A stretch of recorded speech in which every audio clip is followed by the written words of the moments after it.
What's up everyone? Buenos dias, Guatemala. Since I arrived here in Antigua, I decided to keep track of all of my expenses that I have here for 1 month as a digital nomad. So this way, if you're coming, you can have a better idea of how much things cost here. You can plan your budget. So just so you know, I made 2 videos before more or less about this, one in Colombia and one in the Canary Islands in Tenerife. If you want to go to any of these destinations, I'm gonna leave the link down below so you can check and plan your budget for that.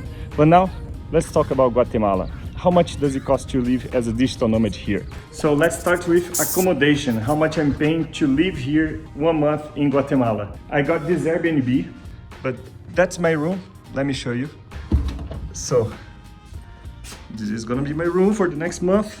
This is my house, our TV. It's a nice bathroom. I'm putting my stuff here. There's this outside area here in the front with a garden and another table. Let's go upstairs. I want to show you the best. So check out this rooftop. And by the way, super beautiful day today. We can finally see Agua over there, beautiful volcano, and then we can see there is Acatenango, the mountain, the one that is higher, and then on the left you have Fuego. But now let's continue about the budget. So now that you saw, I'm paying $455 for the whole month. And a good tip is always to check the price for the whole month. Sometimes Airbnb or hosts, they give a really good monthly discount for these rooms. At first, if I was checking for just for 2 weeks, and it was about $400. And when I checked for the whole month, it was $455, so totally worth it. Next thing on the list was co-working spaces. When I got here, I decided to get a co-working space so I can be productive. I can leave my room in the morning and really focus on my work. And I was checking a few co-working spaces. I was in between 2, Impact Hub or Selena. Let me show you them both so you check how they look like.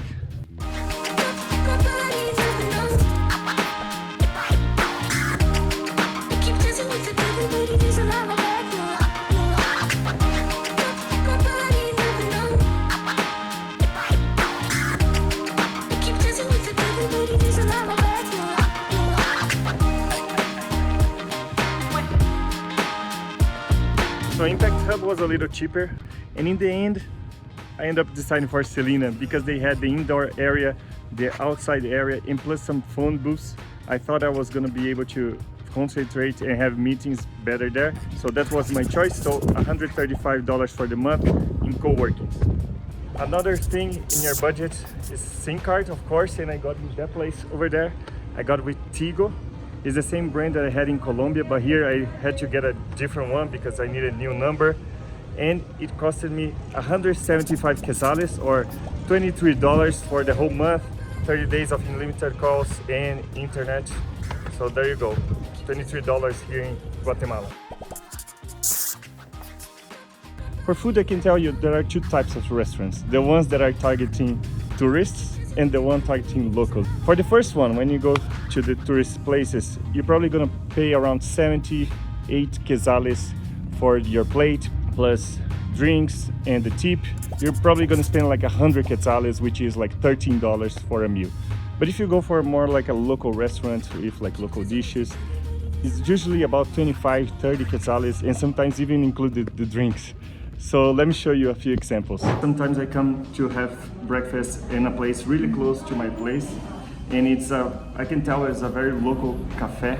It's called Burro, and here I'm paying 25 quetzales or $3.25 for this much of food. You can see eggs, plantain, this is mashed beans, white cheese, tortillas, juice, everything for 25 quetzales. Sometimes I have lunch here and it costs like 30 quetzales, so which is like $350.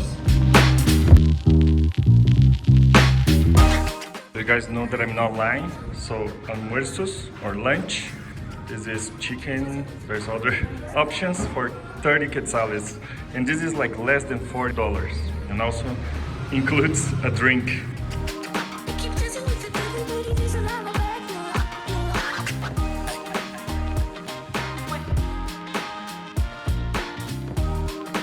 So another price you might want to know is about coffee. I just got a big latte to go, and it cost me 20 quetzales or like $2.50.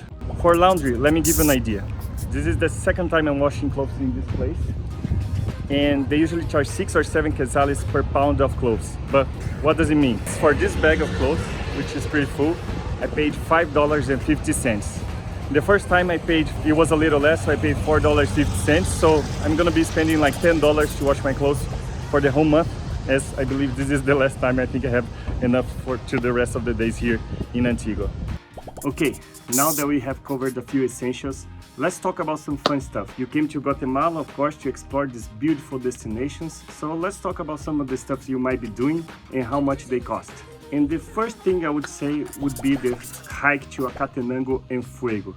This was definitely the highlight of my stay here in Antigua. And it's like, I don't know, one of the best experiences of my life. So it's pretty much, you go up in this mountain, Acatenango. It's a hike that is about 4 to 5 hours. You sleep on the mountain, and once you're there, you have this perfect clear view of the Fuego volcano, which is an active volcano. Like every 1 or 2 hours or so, it's erupting. And during the day, you can see like these big explosions, the smoke coming out of the volcano. But at night, oh my gosh, at night was like incredible. You could see the lava being spilled out of the volcano and then coming down the mountain like red. It's crazy. Like this are some of the photos of that night. And once again, one of the best experience of my life. And to do this climb, to do this hike, I did with a company called CA Travelers. So this video is not sponsored, but it was really good. And the total cost of this trip was $68. And this is including all the meals, lunch, dinner, breakfast, equipment, the guides, the transfers in and out. Was like everything $68. And the only thing that you might pay extra is a hike to Fuego. Once you are up there, you can go like in a V and go closer to Fuego to see the explosions from there. And this one, they charge around 200 quetzales, like $25, and you pay once you're there. So you can decide once you're up there if you're feeling fit enough to continue or not. So yeah, I did both, and the total cost of this tour was $93. Another thing you might want to do is visiting Lake Atitlan. I did this over a weekend, so I left Antigua on a Friday afternoon and came back on Sunday night. And over this weekend, let me give you all my expenses. I'm gonna cheat here. So transfers back and forth, then the hotel for 2 nights, boat rides between the towns, because I visited some villages across the lake, like San Lucas, San Marco, Panajachel, the hike to the Indian Nose, finally meals. So in total, I spent about 1,000 quetzales or $130. Another thing that I would recommend is walking tours. Antigua is full of history. There's so much you can see just walking on the streets. You can see the remains of the earthquakes, all the colonial architecture. So I highly recommend you to find out more about the history over a walking tour. And there's a few options of free walking tours. Of course, you pay how much you want. But I checked a few blogs and people recommending that you give about 100 quetzales or $13. That's how much I tipped the guide. Of course, once again, if you don't like the tour, you can tip less or tip more if you like it, up to you. So for me, $13. And transfers. There's a few ways to come from the international airport in Guatemala City to Antigua. One of the ways is getting a shuttle. They usually cost around 120 quetzales or $15. That's what I did. So round trip for me was $30. But keep in mind, if you want to take an Uber, have more like a private ride for you, it's about like $30 is like 1 hour and 15 minutes ride from the airport to Antigua. If you prefer, you go that way. But for me, again, in and out was $30 total. So that's what we have for today. So what do you think? Is this cheap or expensive for you? Of course, all these prices were based on my own experience. Of course, you might have a different style of traveling. You might spend more with some things that I was not considering. But I think that could be a good base for you just to start your planning, to know your budget and kind of plan better before you arrive. So I'm gonna leave a spreadsheet here in the descriptions with all of these detailed costs so you can have like a better, you can check them calmly and see like and plan your budget. In exchange, can I ask for your like in this video? Is this fair? So all right, that's it for today. Thank you so much for watching and see you next Tuesday. Bye.